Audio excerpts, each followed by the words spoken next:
хичээл маань эхлэхэд бэлэн боллоо.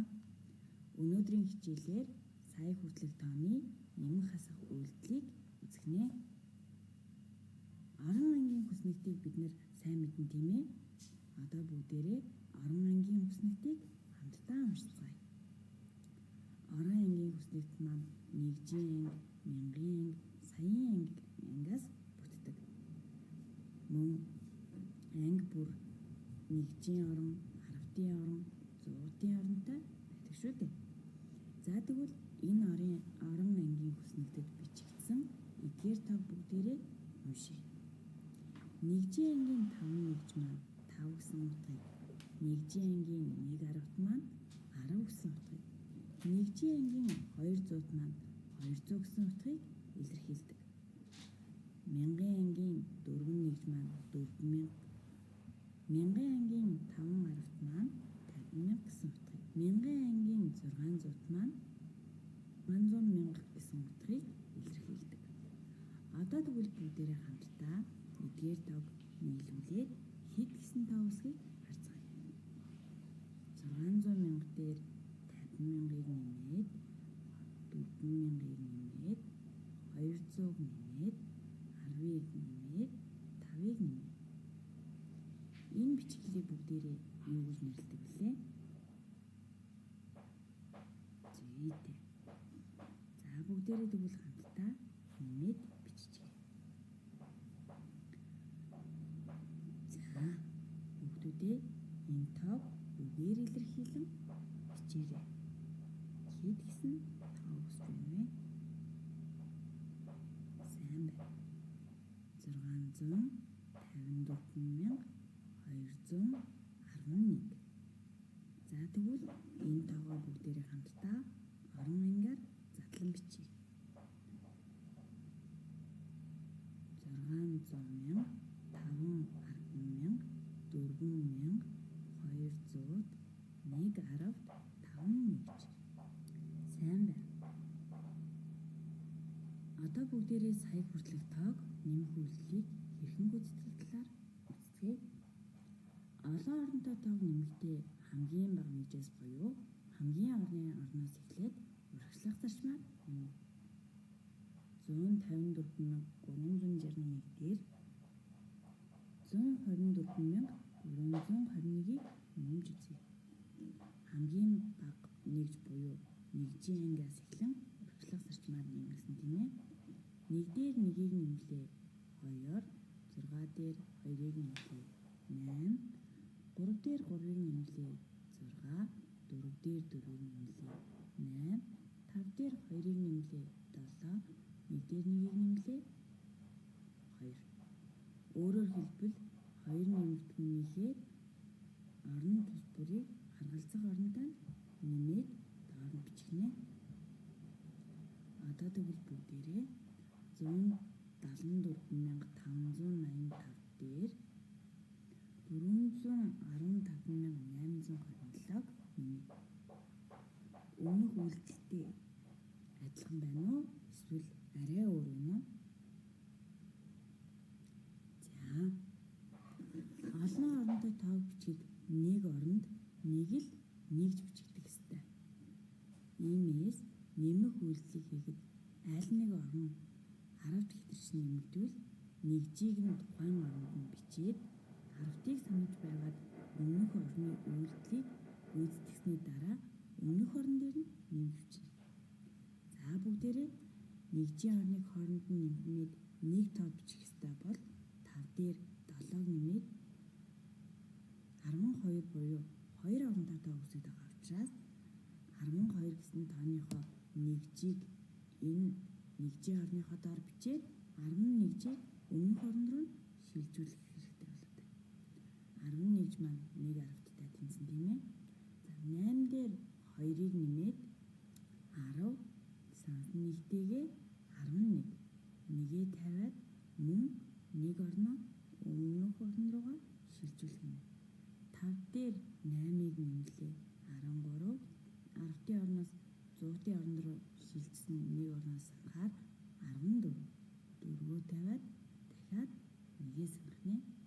4 дээр 5-ыг нэмээд 9, 100-ийн орноос 1000-ийн орн руу шилжсэн нэг нэгжийг санахаар 10 тгээ бичээд нэгээ санах. 7 дээр нэгийг нэмээд 8 сансан нэгтэйгээ 9. Нэг дээр 4-ийг нэмлээ 5. Ингээд бид нар 10 дахь итгэвчийн нэмбэл өмнөх орн руугаа хэрхэн шилжүүлэхийг мэдэж авлаа.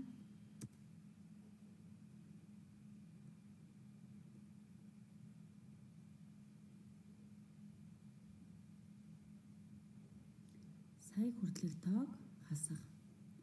Олон оронтой тоог хасахдаа хамгийн бага нэгжээс буюу хамгийн арын орноос эхлэн урагшлах зарчмаар хасна. 453,728-аас 322,605-ыг хасъя. Хасах үйлдэлийг хийхдээ нэгжийн орноос эхэлж үйлдэлээ гүйцэтгэн тийм ээ. 8-аас 5-ыг хаслаа 3, 2-оос тгийг хаслаа 2, 7-оос 6-ыг хаслаа 1, 3-аас 2-ыг хаслаа 1, 5-аас 2-ыг хаслаа 3, 4-өөс 3-ыг хаслаа 1. 131,123 гэсэн тоо гарч байна. Одоо тэгвэл бүгдээрээ 874,621-ээс 425,415-ыг хасъя. Нэгжийн орноос эхлээд үйлдэлээ гүйцэтгэн 1-ээс 5-ыг хасч болох хүүхдүүдээ 1 5 багтахгүй учраас хасагдаж болохгүй байна. Хасах үйлдэлийг хийхэд хасагдагчийн орны зэвэр хасагчийн 874,621-ээс 425,415-ыг хасъя. 1-ээс 5-ыг хасч болох хүүхдүүдээ зүйтэй болохгүй шүү дээ. 1 маань 5 багтахгүй учраас хасагдаж болохгүй байна.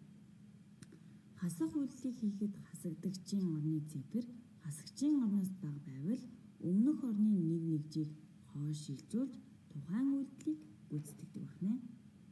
Өөрөөр хэлбэл 1-д 5 багтахгүй учраас 10-ийн орноос нэг нэгжийг хойш нь шилжүүлэх юм.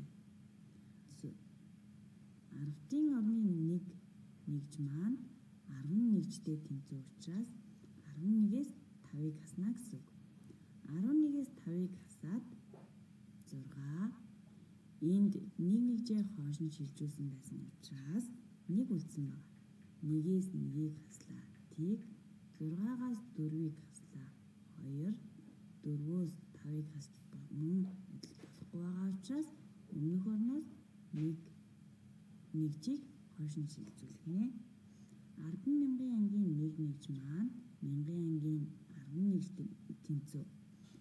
14-өөс 5-ыг хаслаа 9, энд 6 үлдсэн байгаа. 6-аас 2-ыг хаслаа 4, 8-аас 4-ыг хаслаа 4. 874,621-ээс 425,415-ыг хасаад 449,206 гарч байна. Одоо тэгвэл бүгдээрээ 10-аас 6-г хасъя. 4. Маш сайн. Тэгвэл 100-аас 6-г хасаад хэд гарах вэ? 94. Бүгдээрээ цээжээр удаж чадчихна тийм ээ. Тэгвэл 100-аас 6-г хасаад яагаад 94 гараад байгааг багш нь тайлбарлаж өгье.